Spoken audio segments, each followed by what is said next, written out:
Welcome to Turning Point.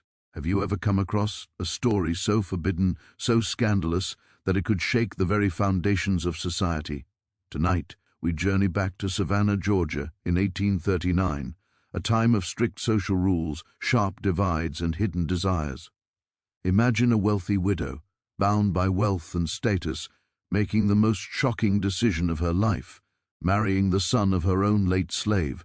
It was a union that defied everything society believed possible, a forbidden wedding that would haunt Savannah's whispers for decades. Before we dive into this incredible story, comment below which country you're watching from and what time of day it is. Don't forget to subscribe to Turning Point to uncover more of history's darkest secrets. Welcome to the world of Savannah in 1839, a city of cobblestone streets, moss-draped oaks, and grand mansions that spoke of wealth and unyielding social hierarchy. Among these ornate homes, none stood taller or more imposing than the estate of the widow whose story we are about to unravel. To the casual observer, her life was the embodiment of perfection. The mansion, a sprawling structure of brick and wrought iron, gleamed in the afternoon sun, its shutters painted a pristine white, its gardens meticulously maintained. Fountains trickled, roses bloomed in ordered rows, and servants moved silently through the halls, tending to every need with quiet obedience. She had inherited the estate from her late husband, a man of significant influence, whose business ventures had made her one of the wealthiest women in the South. Her beauty was legendary in Savannah. With fair skin that seemed to glow under candlelight, chestnut hair cascading in waves over her shoulders, and eyes that held a quiet, unspoken intelligence, she commanded attention wherever she went. Women envied her, not only for her looks but for her status, her wealth, and the freedom that came with widowhood, a freedom many women of her era could only dream of. Yet behind the elegance there was a tension, a gnawing emptiness that neither wealth nor admiration could fill. She moved through her life with precision and poise, performing every duty expected of a woman of her standing, but the loneliness of her position was palpable. In her quiet moments, she would stare out over the river, watching the ships glide past, wondering if life could offer her more than the hollow perfection of society's gaze. Every social event was a display, a careful choreography of manners and appearances. She attended lavish dinners, hosted soirees in candlelit halls where music from string quartets floated through the air, and danced with men of influence, all the while maintaining the composed facade expected of a woman in her position. Beneath the layers of silk and lace, however, she felt trapped, constrained by invisible chains that dictated who she could love, whom she cow. LD trust, and what choices were deemed acceptable. The societal rules of Savannah were rigid, and any deviation could mean scandal, ruin, or ostracization. The elite observed one another closely, and rumors spread like wildfire, often with devastating consequences. Her late husband's death had left her with not only wealth, but also authority over her estate and the people who lived and worked there. Among them were many African-American slaves, men and women who had served the family for generations. She had grown up with these people, learning their routines, understanding their work, and in some ways forming bonds that were complex and layered, a mix of dependency, respect, and human connection. She often observed them from the balcony as they moved through the gardens or worked in the kitchens and stables. Life within the estate was an intricate web of power, servitude, and unspoken rules. It was a microcosm of Savannah itself, beautiful on the surface, yet layered with secrets and unacknowledged tensions. As the days passed in quiet repetition, her thoughts turned inward. She reflected on the expectations she carried, the relentless pressure to remain respectable, to maintain appearances, and to ensure that her family's legacy endured. She had no children, and the social chatter about her remaining unmarried grew louder with each passing month. People began to whisper that perhaps she had grown too old for love, that her beauty was fading, or that her heart had hardened with age. None of this, however, captured the true complexity of her desires. She longed not merely for companionship, but for connection on a level society considered dangerous, improper, and in some ways impossible. She wanted to feel understood, challenged, and admired for who she truly was, beyond the constraints of wealth and status. It was in this environment, rich with tension and anticipation, that the young man entered her life. He was not of her class, nor was he supposed to be someone she noticed. He was the son of a man who had served her family for decades, a man whose presence was familiar yet overlooked, considered part of the background noise of the household. The young man arrived to manage certain aspects of the estate following his father's passing. He was tall, strong, and carried himself with a quiet confidence that drew attention despite his station. There was a sharp intelligence in his eyes, a sense of purpose in the way he moved, and an awareness of the social world he was born into, yet forbidden from fully inhabiting. From the moment their paths crossed, there was an unspoken recognition of something rare. She noticed the meticulous way he handled his duties, the subtle way he moved through the household with efficiency and respect. He spoke little at first, but when he did, his words carried weight, a rare combination of thoughtfulness and assertiveness that set him apart. For her, it was startling, even disconcerting. She was accustomed to people who flattered or obeyed her unquestioningly, and here was someone who inspired both admiration and a quiet, unsettling curiosity. She began to find herself observing him more often, watching him in ways she had not allowed herself to watch anyone in years. It was the beginning of a spark, small yet undeniable, that would eventually ignite into something society could not condone.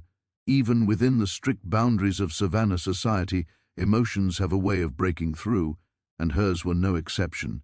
As she navigated her daily routines, she felt a subtle tension building, an awareness that the ordinary rhythms of estate life were about to be disrupted. This young man, whose name she barely knew at first, had stirred something deep within her, challenging her notions of propriety and reshaping her understanding of desire. The initial fascination grew steadily, a quiet insistence that demanded attention, reflection, and eventually action.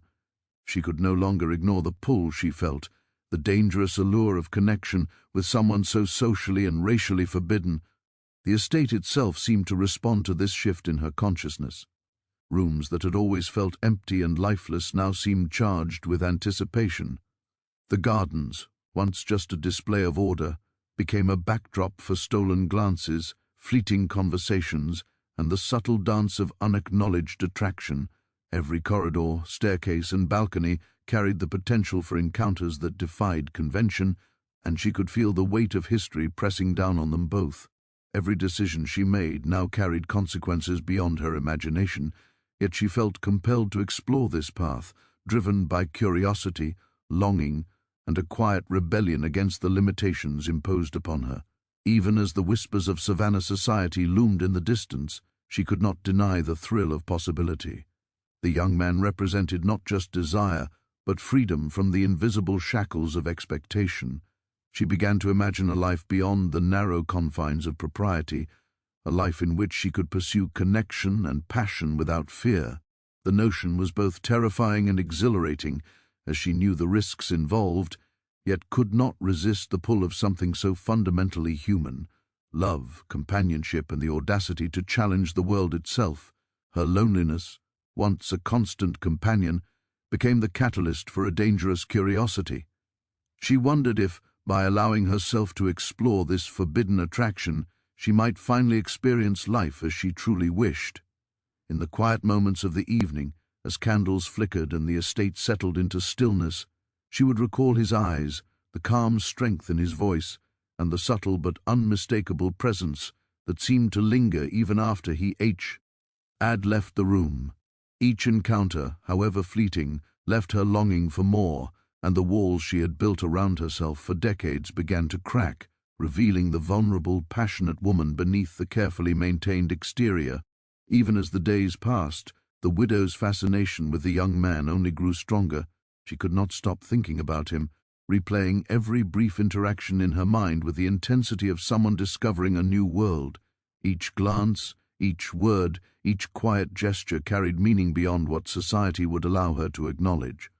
She found herself walking the halls of her mansion with a heightened awareness, anticipating the moments when their paths might cross. Sometimes she imagined conversations that had never happened, the what-ifs whispering in the back of her mind like a tempting secret. There was a thrill in the forbidden nature of her thoughts, a danger that was both exhilarating and terrifying. The young man, for his part, was acutely aware of the boundaries imposed by the rigid social structure of Savannah. He knew his station, the expectations, and the unspoken rules that dictated how he could interact with the widow. Yet, despite the risk, he could not ignore the way she seemed to notice him in ways others did not. There was a subtle intelligence in her attention, a curiosity that went beyond superficial observation. He began to sense that she was different from the rest of the elite, that behind her poised exterior was a woman capable of defying convention, of seeing beyond wealth, color, and social status. This recognition created a quiet bond between them, a connection forged in glances, gestures, and shared silences.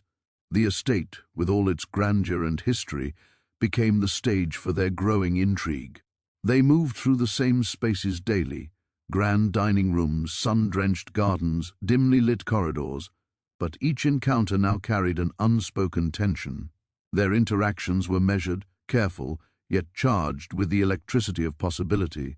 For the widow, every word he spoke seemed to resonate on multiple levels, speaking not only to her intellect, but to her heart. For him, her attention was both a privilege and a source of anxiety, as he navigated the fine line between propriety and desire. The social expectations surrounding them weighed heavily on both. Savannah was a city of appearances, where reputations were meticulously maintained and gossip traveled faster than the wind through the Spanish moss. The widow understood that any hint of impropriety could ruin her, socially and financially, yet the pull she felt toward this young man was undeniable, a force that challenged every lesson she had been taught about the limits of her position. She began to question the rules that had governed her life, wondering if true happiness could ever be found within the narrow confines of so. Society's expectations, their secret fascination slowly began to shape their days. She found reasons to speak with him, asking questions about the estate, seeking advice, and occasionally lingering longer than necessary in casual conversation. Each interaction carried a risk, yet she could not resist the connection that had quietly formed. He too found excuses to engage, offering insights, assistance, and subtle acts of attention that conveyed a respect and admiration uncommon in his world. Their exchanges, though seemingly ordinary to anyone observing, were imbued with an intensity that neither could fully articulate. In the quiet of her private chambers, the widow allowed herself to reflect on what these feelings meant. She considered the societal consequences, the judgment of friends and family, and the potential scandal that could ensue if anyone discovered the depth of their connection. And yet, the thought of suppressing her desires entirely was unbearable. It became increasingly clear that her attraction was not merely fleeting, it was a profound awakening, a stirring of emotions long dormant beneath the weight of duty and expectation. She recognized that to ignore it would be to deny herself a chance at a life fully lived, even if the consequences were severe. At the same time, she was acutely aware of the historical context in which they lived. The system of slavery had created rigid hierarchies, and the widow had grown up within this framework. The young man's presence challenged not only her personal desires, but also the very foundations of her understanding of social order. She found herself grappling with conflicting emotions, admiration, longing, fear, and guilt, all intertwining in a complex web that defied simple explanation. Every encounter forced her to confront the limitations imposed on her by birth and status, as well as the broader injustices that governed the lives of those around her. Despite these conflicts, a quiet determination began to emerge. The widow realized that her life, though privileged, had been circumscribed by rules she had never fully chosen. Her connection with the young man, though dangerous, represented a chance to reclaim agency over her own desires. It was an awakening that frightened her as much as it exhilarated her, but she could no longer ignore it. She began to imagine a life in which she could act on her instincts, follow her heart, and challenge the rigid structures that had confined her for so long. The young man, too, was undergoing a transformation. He had grown up in the shadow of the widow's family, aware of the limitations imposed upon him by society, yet he had always carried a quiet resilience, a sense of purpose that set him apart. Her attention validated his intelligence, skill, and humanity in a way that few others had. He began to recognize that his life could hold possibilities he had never dared to imagine, that connections could transcend the boundaries of class and race, even in a society as unforgiving as Savannah. Each encounter with her reinforced this awareness, strengthening a bond that was as delicate as it was dangerous. Their interactions, though still constrained by societal expectations, became increasingly layered with unspoken understanding. A glance across the room, a shared moment in the garden, or a subtle acknowledgement in passing spoke volumes that words could not capture. These moments, though fleeting, created a foundation for trust, admiration, and something deeper, an emotional intimacy that defied the rigid rules of 1839 Savannah.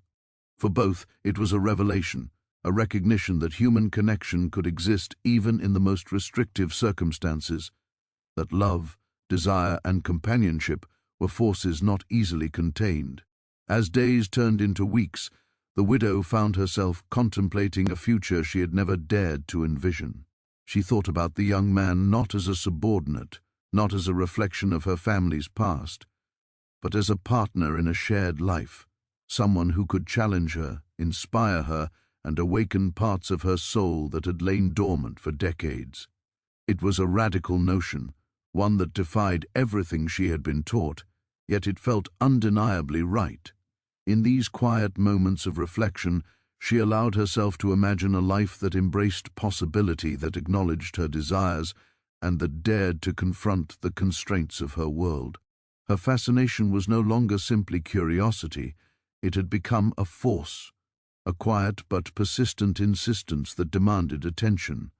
She began to see the young man everywhere, in the quiet spaces of her estate, in the shadows of her thoughts, and in the possibilities of a life that could exist beyond convention. The allure of this forbidden connection was irresistible, a tantalizing promise of love, freedom, and the courage to defy a society that sought to dictate every aspect of her existence.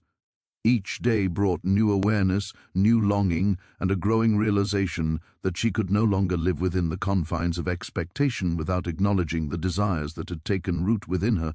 By the time she fully recognized the depth of her feelings, the course of her life had already begun to shift. The widow's careful, controlled existence, once defined by wealth, propriety, and societal expectation, was now infused with possibility, danger, and the intoxicating allure of forbidden desire. Every choice, every glance, and every conversation carried consequences that could change the trajectory of her life forever. And yet, despite the risks, she could not resist the pull of what had begun in those first quiet encounters, the quiet awakening of a heart that dared to imagine love beyond the boundaries of Savannah's rigid social order from the very first mom. Hence their paths crossed. The widow felt an unfamiliar stirring within her, a sensation that was equal parts fear and fascination. At first it was subtle, barely noticeable, a quickening of her pulse when their eyes met across a crowded room, or a twinge of curiosity when he approached to discuss matters of the estate. Yet as days turned into weeks, the awareness of his presence became unavoidable. The young man carried himself with a confidence that was quiet but undeniable, a strength that seemed to resonate on some deeper level she could not articulate. He was intelligent, observant, and skilled, and every action he took seemed to reflect not just competence, but a natural dignity that demanded recognition.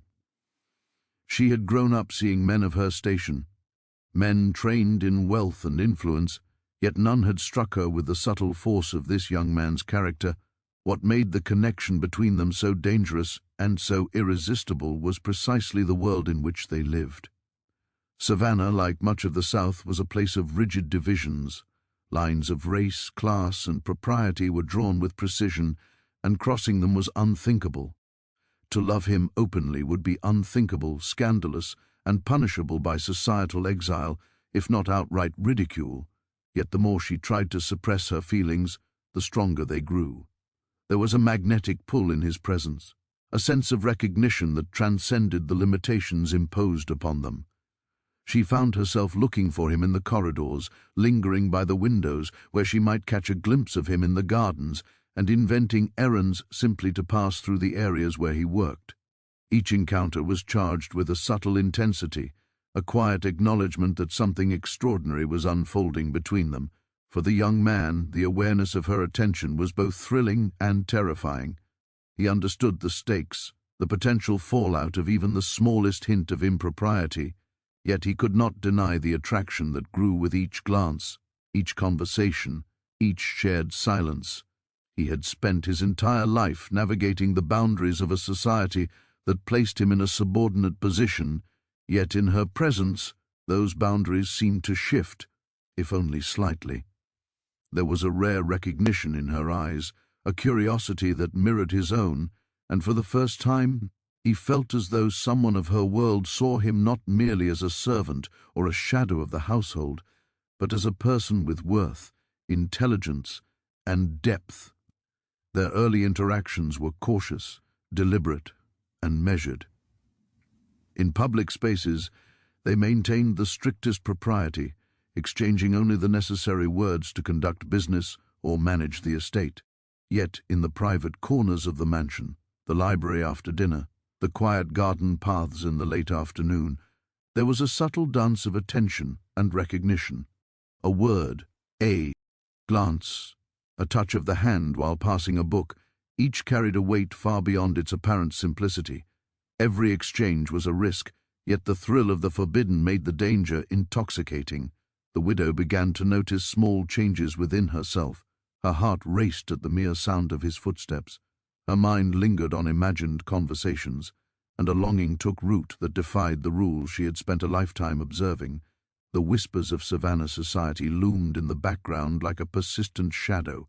She knew the eyes of the elite were everywhere, and that any hint of impropriety could trigger scandal, condemnation, or even threats to her safety and position.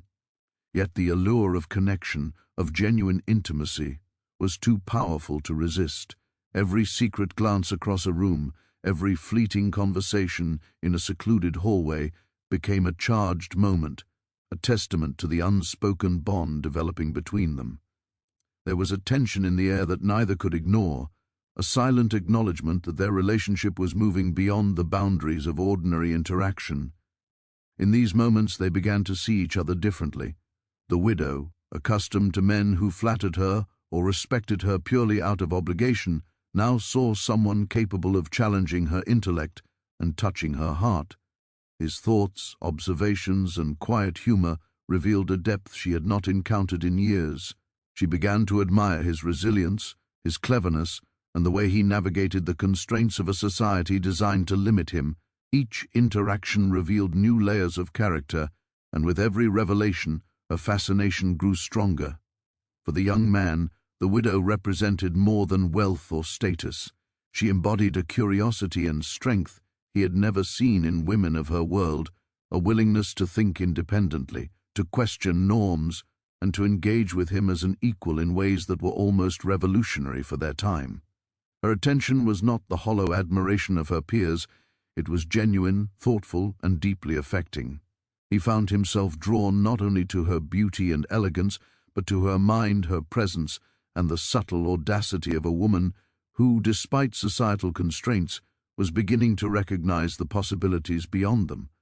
Their growing connection was punctuated by moments of intimacy, small and fleeting but charged with meaning.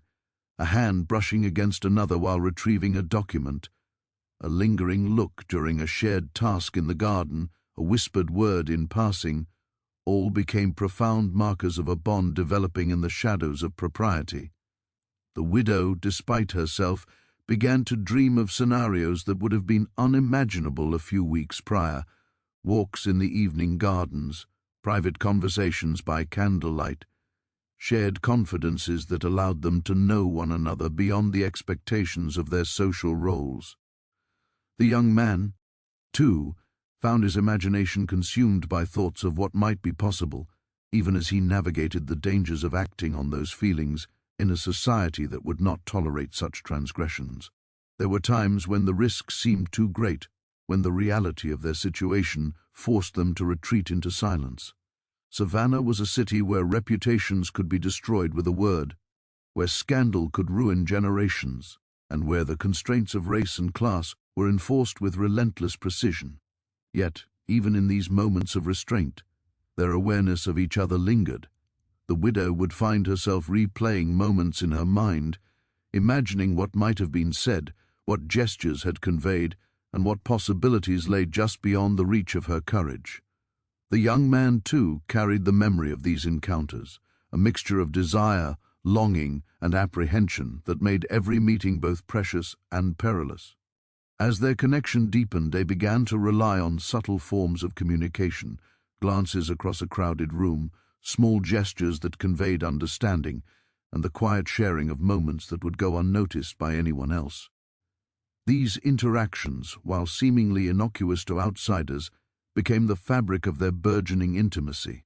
Each exchange strengthened their bond, creating a private world within the rigid structures of Savannah society.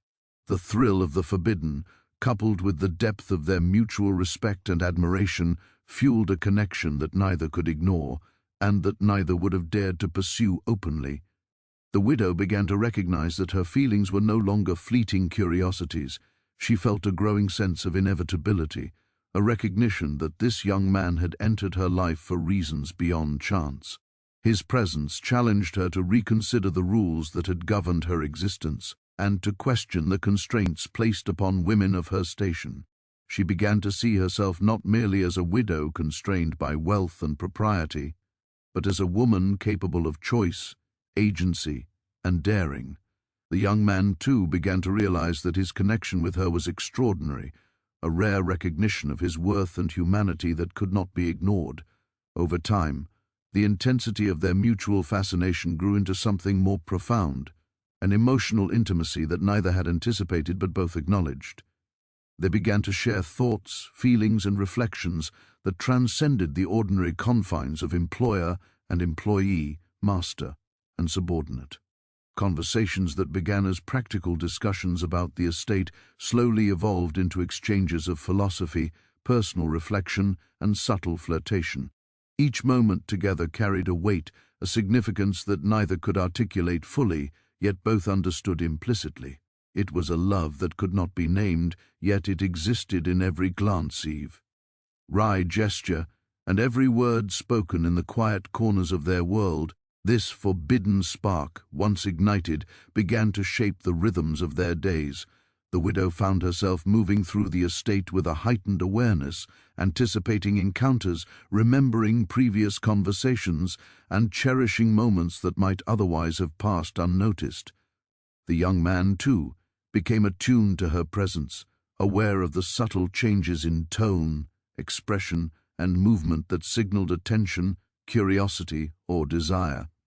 Each day brought new tension, new excitement, and new recognition of the extraordinary bond forming between them, a bond that defied the rigid social structures, racial hierarchies, and moral strictures of 1839 Savannah.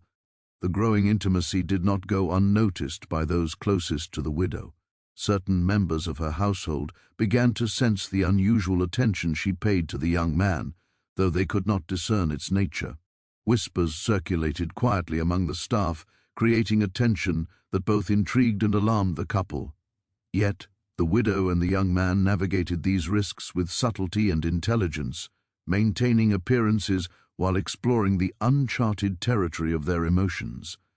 The stakes were high, the consequences potentially devastating, and yet the allure of connection, of mutual understanding and forbidden desire proved irresistible. As the seasons changed, the intensity of their bond deepened. Summer days filled with labor in the gardens, long walks along the estate's perimeters, and quiet evenings in candlelit rooms became opportunities to nurture their connection. They found comfort in shared silences, trust in one another's discretion, and joy in the rare moments when the world outside seemed to disappear. Each encounter strengthened their awareness of the extraordinary nature of what they shared. a connection that transcended societal norms, family expectations, and the rigid divisions, class and race. The forbidden love that had begun as fascination slowly blossomed into a profound and undeniable attachment. Both the widow and the young man were transformed by it, challenged by it, and exhilarated by it. They understood, in ways no one else could, that their connection was not merely a transgression, it was a testament to the human heart's capacity to seek companionship, understanding, and love in the face of impossible odds.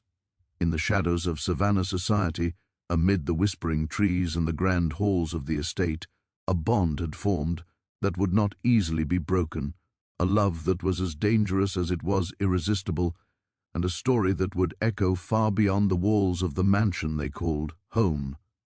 Word of the widow's growing fascination with the young man could not stay hidden forever. In Savannah, news traveled faster than the tides, carried by servants, neighbors, and social observers who prided themselves on knowing every detail of the elite's lives. At first it was only whispers, subtle hints exchanged behind hands and over teacups, little rumors that could be dismissed if questioned. But as the days turned into weeks, the murmurs gathered momentum, their tone shifting from speculation to scandal. Friends of the widow, neighbors, and even distant acquaintances began to notice the subtle changes in her behavior, the lingering glances, the private walks in the gardens, the unexpected attentiveness to someone far below her station. It was enough to spark curiosity, concern, and, eventually, outrage. Society in Savannah operated on rigid rules of propriety, respectability, and reputation, particularly for women of wealth and status. The widow had long been considered a model of grace and refinement, a figure admired for her beauty, wealth, and poise. For decades she had navigated the complex social landscape with precision, performing her role without error. Now, however, the careful facade she had maintained was showing cracks. Observers began to whisper about the peculiar attentions she paid to her late slave's son. Some dismissed it as an innocent familiarity, a kindness toward someone who had lost his father and now carried responsibilities on the estate. Others, however, viewed it as audacious, dangerous, and a breach of every expectation Savannah society demanded. The whispers quickly became conversation, and conversation became confrontation. At social gatherings, the widow felt the eyes of her peers, the sharp stares and hushed comments, weighing on her like invisible chains. People she had once considered friends began to behave with cautious distance, their greetings formal and cold. Letters circulated, carefully worded to convey concern without outright accusation, and there were even rumors that family members of the widow's late husband were considering intervention.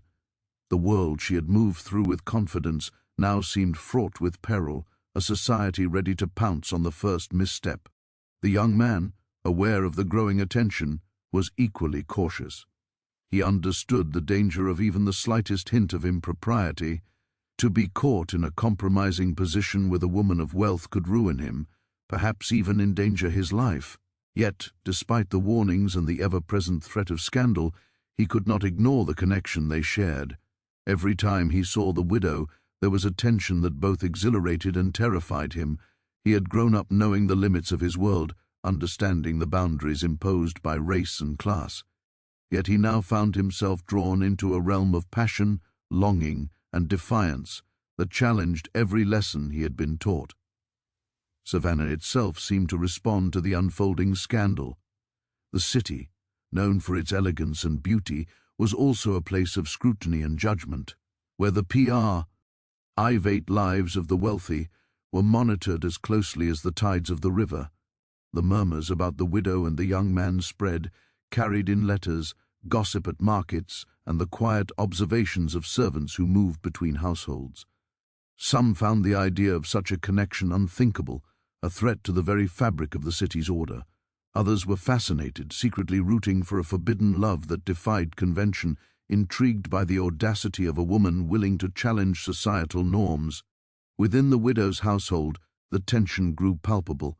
Servants exchanged furtive glances and whispered in corners, speculating on the nature of the bond forming between their mistress and the young man. Some were sympathetic, recognizing the humanity and longing behind what outsiders would label scandal. Others were uneasy, worried about the consequences of being associated with such a breach of propriety. The young man, ever careful, navigated these dynamics with skill, aware that even the slightest misstep could provoke suspicion or gossip. Every word, every gesture, every interaction was measured with the precision of someone walking a tightrope, balancing desire with the need for secrecy. The widow herself felt the weight of societal scrutiny in every action she took. Once, she had moved through the world with confidence, secure in her beauty, wealth, and social standing. Now, she was acutely aware of the judgments, the whispers, and the silent expectations pressing upon her. Friends and acquaintances began to treat her differently, some with pity, others with quiet disapproval. Invitations to social events became scarce, and letters from relatives were filled with subtle admonishments. Even the staff, loyal as they were, could not fully shield her from the consequences of societal eyes that were always watching. The scandal, once confined to whispers, began to take a more concrete form. Local newspapers, hungry for stories that would titillate readers, hinted at irregularities within the household. They spoke of the widow's unusual attentions to a young man of lower station, avoiding outright accusation but carefully suggesting impropriety.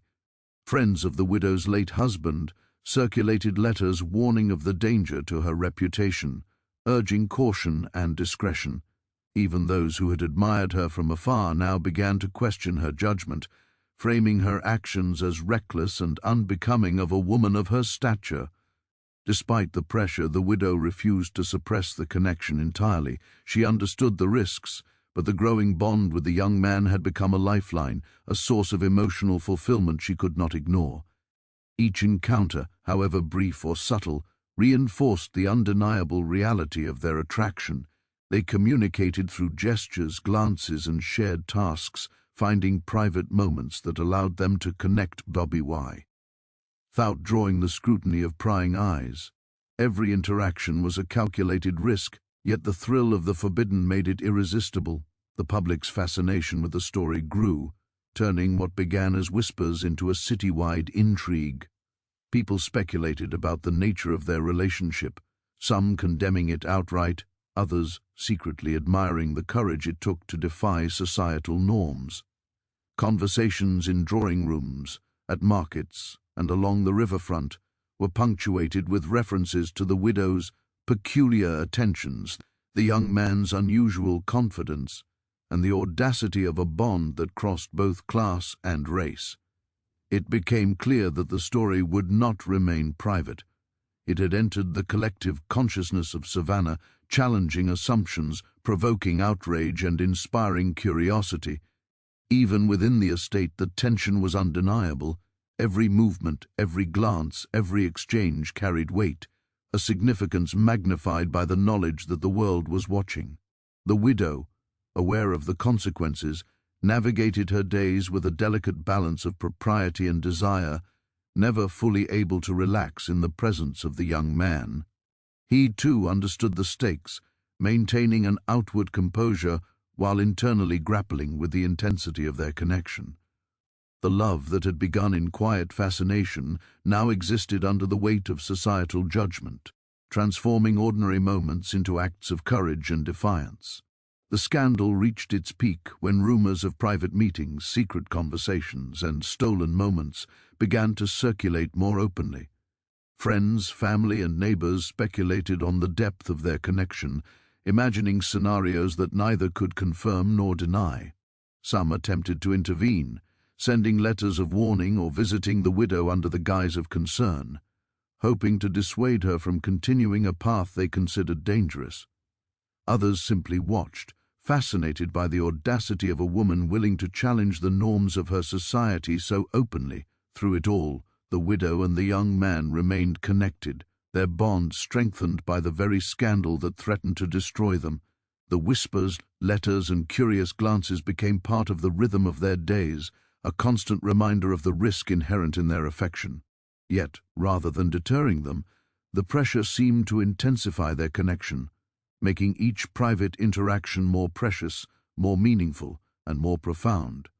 They had discovered in one another a rare understanding, a shared defiance, and a courage that transcended the fear of societal judgment. In the midst of Savannah's fascination and outrage, the young man demonstrated remarkable composure.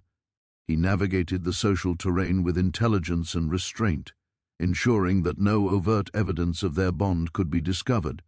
Yet even in the careful management of appearance, the depth of their connection was undeniable.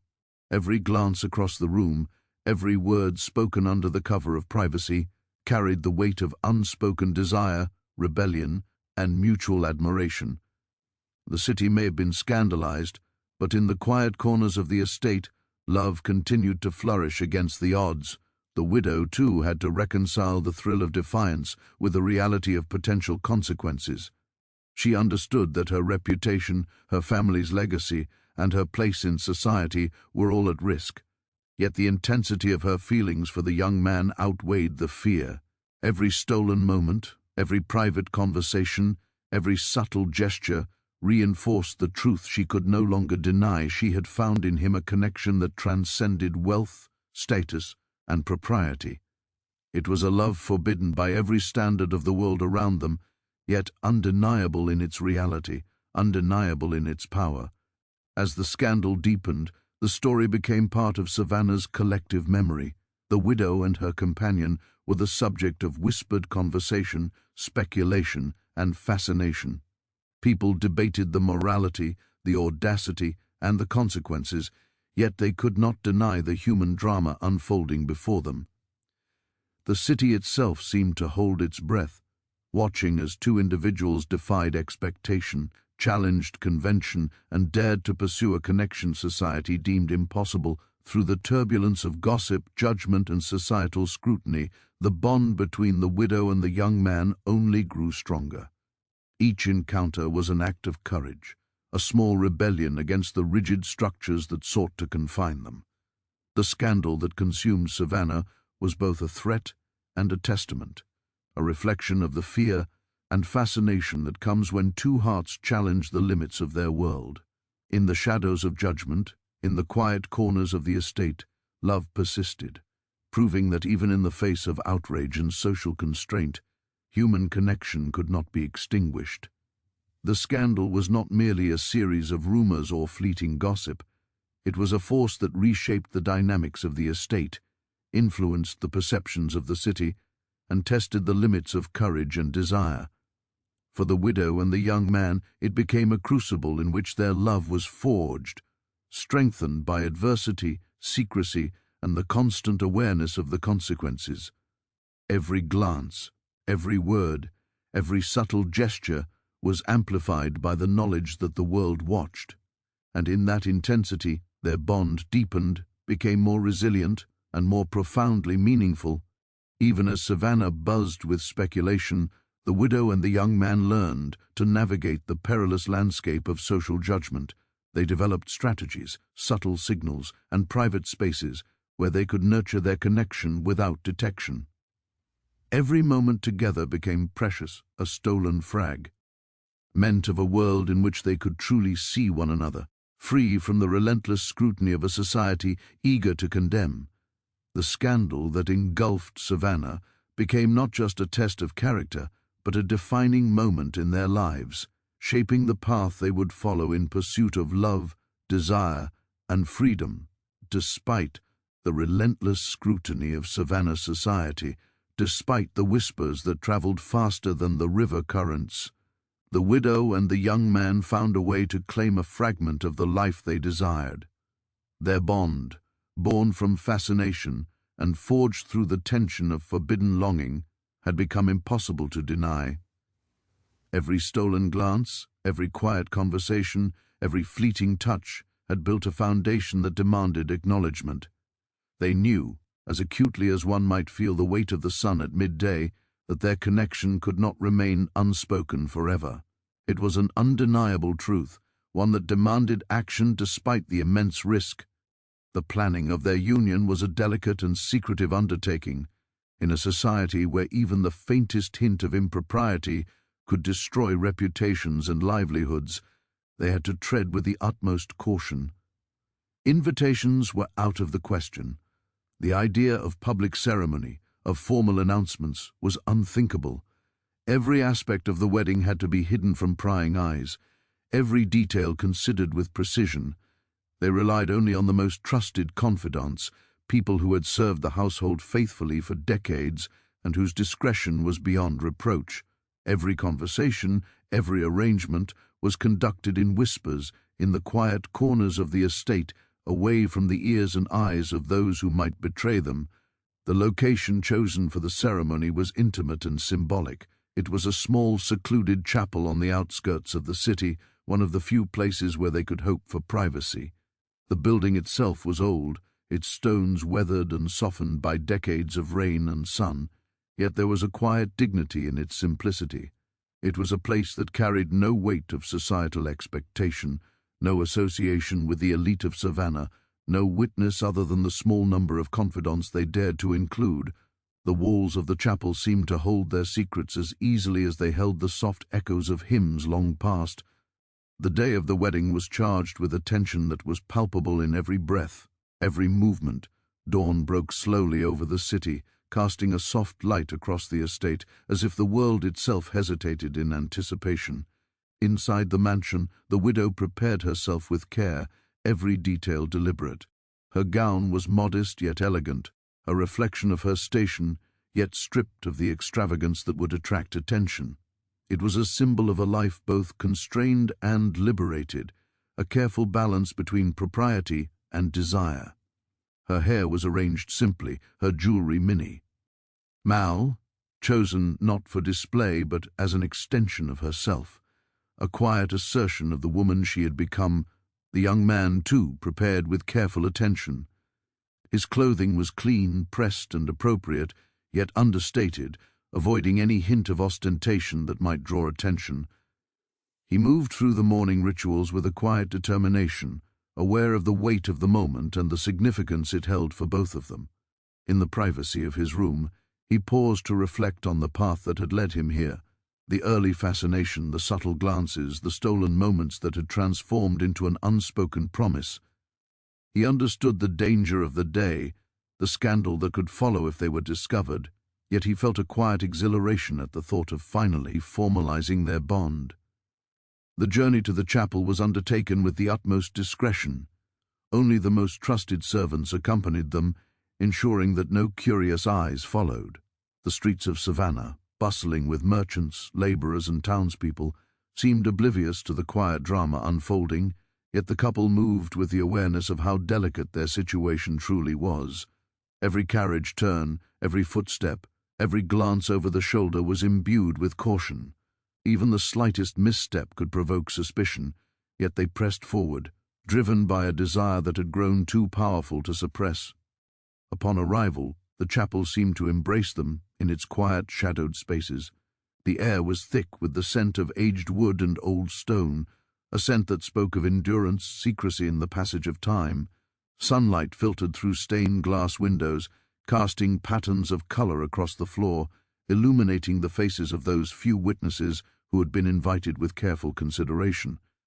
The atmosphere was intimate, sacred in a way that the grand halls of Savannah could never provide. It was a space in which they could finally claim a measure of freedom, a space where their love could exist unobserved and unjudged. The ceremony itself was simple, yet deeply profound.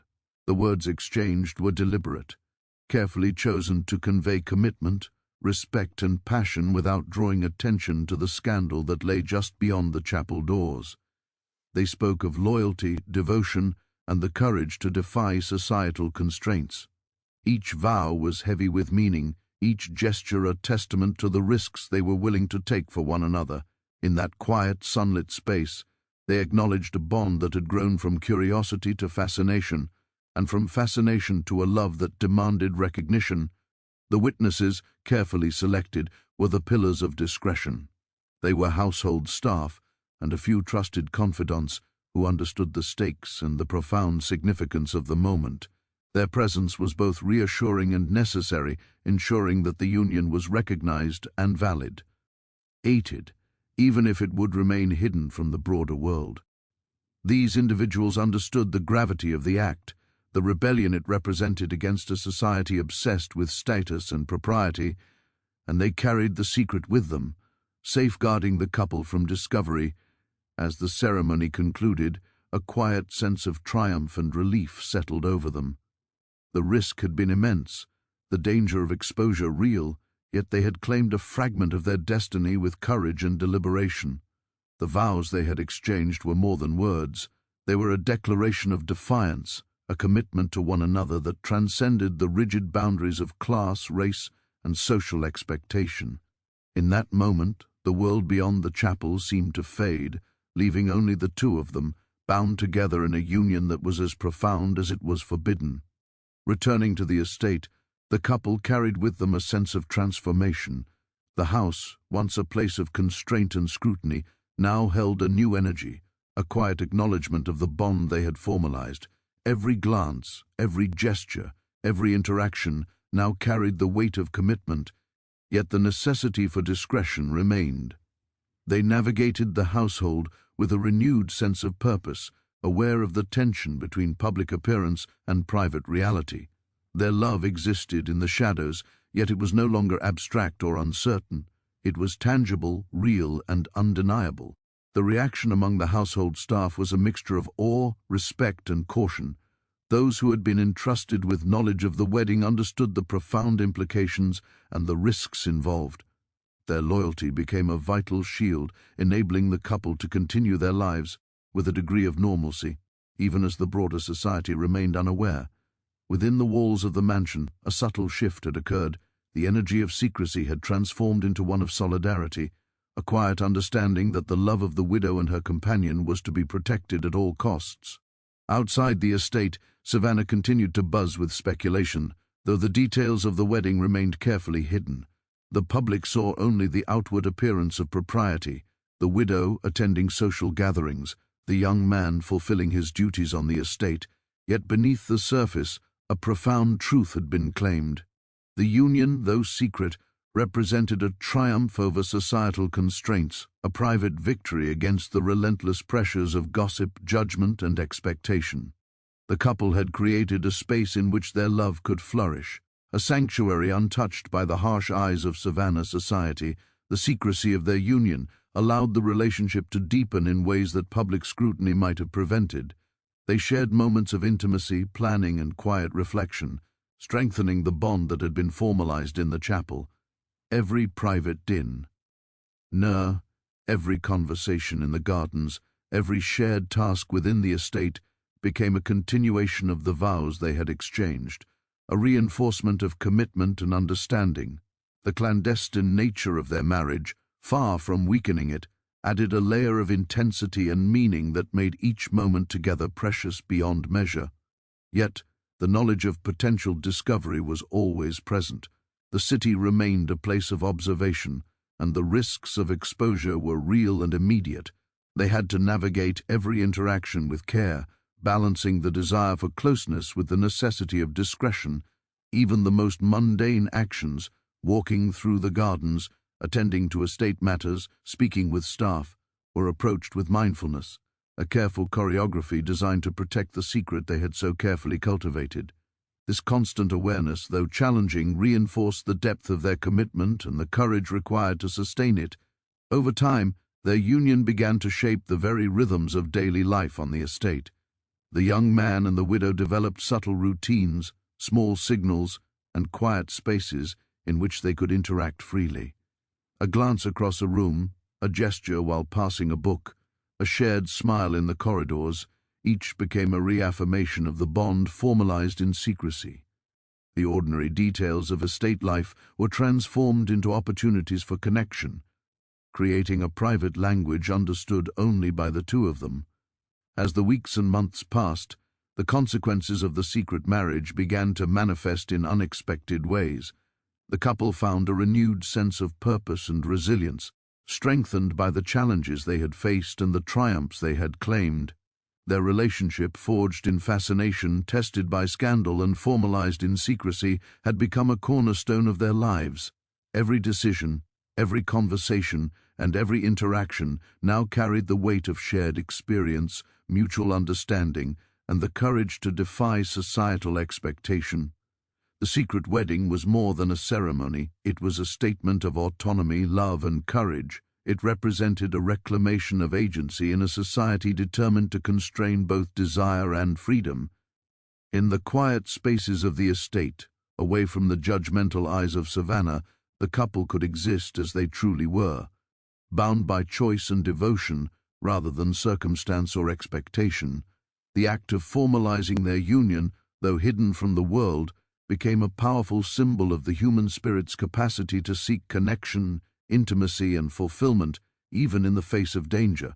In the weeks following the ceremony, they began to imagine a future together, navigating the complexities of their secret with a mixture of careful planning and hopeful anticipation. Every conversation about the estate, every shared task, and every moment spent together became fused with the knowledge of their commitment. The secret wedding had created a new reality, one in which they could pursue their bond without compromise, yet always aware of the delicate balance between love and discretion. The clandestine nature of their marriage imbued every moment with heightened intensity. Simple gestures, a brush of the hand, a look across the room, a whispered word, became deeply significant, reminders of the vows exchanged in the quiet chapel. The secrecy demanded vigilance, patience, and trust, yet it also allowed a depth of connection that public recognition might have diminished. In a world obsessed with appearances, they had carved out a sanctuary in which their love could flourish on its own terms. The secret wedding had transformed the lives of the widow and her companion, but the story did not end with their vows. What followed was a period of careful navigation, a time when love, secrecy, and survival intertwined in ways neither could have anticipated. The estate, once a symbol of wealth and rigid social hierarchy, became a haven of subtle rebellion, a place where two people had defied the conventions of their world and claimed a private truth that society could not touch. Every corner of the house, every garden path, every quiet chamber became infused with the reality of their bond, a bond that would shape the years to come. Life after the marriage required a delicate balance. The couple maintained appearances in public, fulfilling the obligations expected of their respective positions, yet every interaction was now underpinned by the knowledge of their secret. This dual existence demanded vigilance, intelligence, and patience. The widow could not openly express her love without risking scandal, and the young man had to navigate the dangerous intersection of loyalty, discretion, and devotion. Together they developed an unspoken rhythm, a language of gestures, glances, and subtle actions that allowed them to communicate without words, preserving the intimacy of their connection while maintaining the facade of propriety. Over time, the secrecy of their union began to solidify into a deeper form of resilience. The risks they had taken created a bond forged through adversity, a trust that extended beyond emotion into strategy and survival. Every decision they made was influenced by the knowledge that discovery could bring ruin, yet they approached life with a quiet courage that strengthened both their relationship and their individual character. Each day became an exercise in patience, an exploration of the spaces between desire and discretion, and a testament to the power of love in the face of societal oppression. The estate itself, shaped by decades of history and wealth, became a silent witness to their lives. Rooms that had once echoed only with the footsteps of servants now carried the subtler sounds of shared company, confidences, and quiet laughter. The gardens, where they had once stolen moments together, became a sanctuary of reflection and planning, a place where the burdens of the outside world could be set aside. Even the smallest details, the arrangement of a vase, the placement of a book, the careful selection of meals, took on new meaning, becoming part of the private narrative of a love that existed beyond the eyes of Savannah society. Their marriage, though hidden, allowed them to grow in ways previously impossible. The widow, once constrained by wealth, social expectation, and the perception of propriety, began to exercise a new form of agency. She made decisions not only about the estate, but about her own life, guided by a renewed sense of purpose and autonomy. The young man, for his part, became a partner in more than name. He was a confidant, advisor, and equal in the management of the estate and the creation of a private world that reflected their shared values. Their love, initially sparked by fascination and desire, had matured into a deep respect, a mutual understanding, and a partnership that defied the rigid hierarchies of 19th-century Savannah. Yet, the challenges of secrecy persisted. The couple had to navigate the constant threat of exposure, the relentless eyes of neighbors, and the whispered judgments of a society eager to uphold rigid standards. Every journey into town, every social engagement, and every encounter with outsiders required careful calculation. They relied on the most trusted members of the household for protection and discretion, ensuring that no inadvertent revelation could endanger the fragile sanctuary they had created. This vigilance became second nature, a quiet tension that underscored the intensity of their bond and reinforced the depth of their commitment. As the years passed, the story of the widow and her husband became a private legacy, passed down through subtle gestures, shared memories, and the careful preservation of documents, letters, and artifacts. They understood that their actions, though hidden from public view, carried significance for future generations. The estate became a repository of private history, a place where love, courage, and rebellion against societal constraints were immortalized in the quiet rhythms of daily life. Each decision, each interaction, each carefully guarded secret contributed to a narrative that would endure long after their own lives had ended. Their bond also had a profound impact on those around them. The household staff, who had witnessed their courage and discretion firsthand, developed a deep respect for the couple. Some were inspired by their defiance, while others were motivated to act with greater loyalty and care. The influence of the widow and her husband extended beyond their private world, shaping the values, attitudes, and behaviors of those who served them. Then in secrecy their actions left an imprint, a subtle yet enduring influence on the community within the estate. The broader society of Savannah, unaware of the true nature of their marriage, continued to speculate and gossip. Yet, the couple's careful management of appearances allowed them to thrive despite the constant scrutiny. The widow's reputation remained intact, her social standing preserved, and the young man's presence on the estate continued without interruption. The delicate balance they maintained was a testament to their intelligence, foresight, and unwavering commitment to one another. In a world defined by rigid hierarchies and unforgiving judgment, they had carved out a space for freedom, love, and dignity. The secret marriage also had profound personal effects. The widow experienced a transformation in self-perception, recognizing her capacity for courage, desire, and agency. She discovered a strength she had not known existed, a resilience born of necessity and nurtured through experience. The young man, too, grew in confidence, wisdom, and emotional depth, shaped by the trust placed in him and the responsibility of maintaining both the estate and their secret. Together they navigated a complex world, forging identities that balanced societal expectation with personal fulfillment, and creating a legacy that would endure in ways both visible and hidden. Children, if they came, would inherit not only the wealth and position of the estate, but also the lessons of courage, discretion, and resilience. The story of their parents' love, hidden though it may have been, would shape the values and choices of the next generation. Even in secrecy, the act of claiming their union against the constraints of society became a model of integrity and determination, a reminder that love, when pursued with courage and wisdom, could transcend boundaries and endure beyond the scrutiny of the world. The couple also understood the importance of documenting their experiences. Letters, journals, and carefully preserved records became a private archive, a testament to the life they had created together.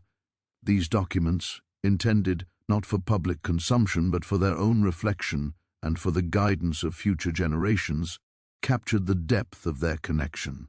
the challenges they had faced, and the courage required to maintain a love that society sought to suppress. Through these records, their story achieved a form of permanence, ensuring that the lessons and triumphs of their lives would endure even if the world around them remained unaware. In the quiet moments of reflection, they often considered the fragility of their situation. The world outside their estate remained unpredictable, and the threat of scandal was never entirely absent. Yet, they also recognized the strength they had gained through adversity. The trials they had faced had fortified their bond, deepened their understanding of one another, and revealed the profound resilience of the human heart. Every challenge encountered, every risk navigated, became part of the narrative of their lives, shaping them into individuals capable of sustaining a love that defied expectation and endured beyond the reach of conventional judgment. The story of the widow and her husband, though hidden from public view, had a transformative effect on their own sense of identity. They moved through the world with a quiet confidence, a sense of purpose rooted in the knowledge that they had claimed their destiny through courage, discretion, and mutual devotion. Their love, initially sparked by fascination and desire, had matured into a profound partnership, one that encompassed emotional intimacy, shared responsibility, and unwavering commitment. In this private reality, they discovered a freedom that the broader society could neither grant nor take away. As decades passed, the legacy of their union continued to shape the estate and the lives of those who inhabited it. The principles of loyalty, discretion, courage, and love became embedded in the culture of the household, influencing not only immediate descendants, but also the extended network of individuals connected to the estate. The story of their courage, though secret, became a guiding principle, a quiet testament to the power of love and integrity in the face of societal constraint. Even as Savannah evolved, modernized, and changed with the passing of years, the story remained alive in private memory. The physical spaces, the estate, the gardens, the rooms once shared, held the echoes of their lives, a silent testimony to the union that had defied convention. Every stone, every tree, every carefully preserved artifact became a symbol of a love that had endured despite the world's constraints. Their legacy was both tangible and intangible, a combination of human resilience, devotion, and the courage to pursue happiness in defiance of expectation.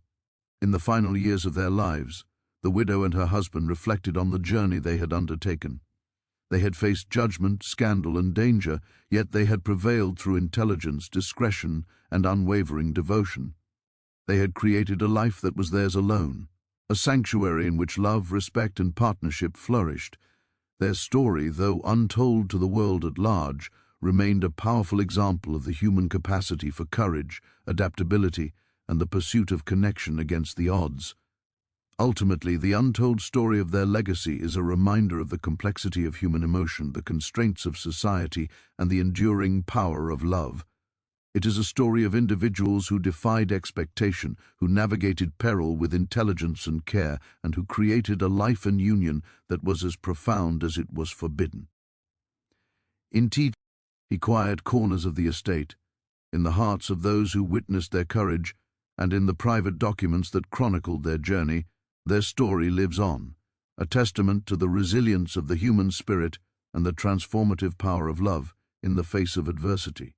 Even today, their tale resonates with the timeless tension between societal expectation and personal desire, between risk and reward, between secrecy and authenticity.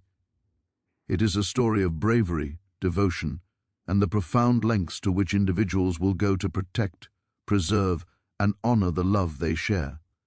Though Savannah may never fully know the depth of their secret, the legacy of the widow and her husband endures in the quiet, lasting impact of their choices, their courage, and their undying devotion to one another.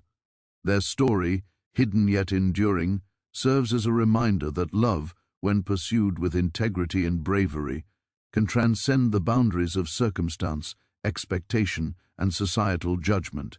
It is a tale of hidden triumph, private resilience, and the enduring power of human connection, a story that continues to echo in the spaces they once inhabited and in the hearts of those who understand the courage it took to live it.